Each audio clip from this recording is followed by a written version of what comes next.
What if I told you that 1 in 12 people is estranged from at least one family member? Estrangement meaning disconnected, broken ties, separate lives, and for some, boundaries. Take Mina, for example. Mina had experienced emotional abuse since she was 7 years old by her mom, and as an adult was questioning her instinct to protect with an instinct to connect with her mom and stay in a relationship with her, even though it was causing her pain.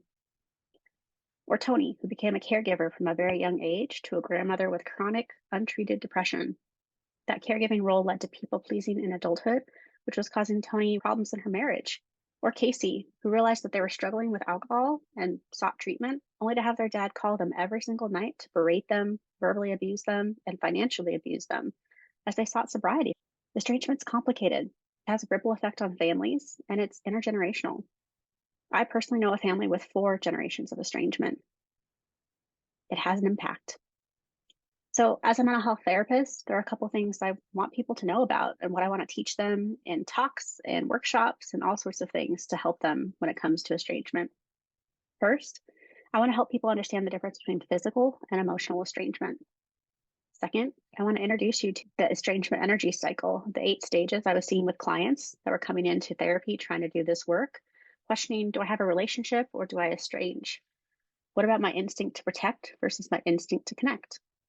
So, as we look at the estrangement energy cycle and those 8 stages, recognizing what it looks like to be in questioning, in relationship rupture, in grief and loss, or in redefining self worth. If you are currently going through an estrangement with somebody in your family, I want to invite you to look at where you are in that cycle. And lastly, with estrangement being on the rise, I want to help people understand what to say and do when someone says, I'm estranged from a family member, or we're not speaking. What do we say when someone says, I'm not talking to a family member?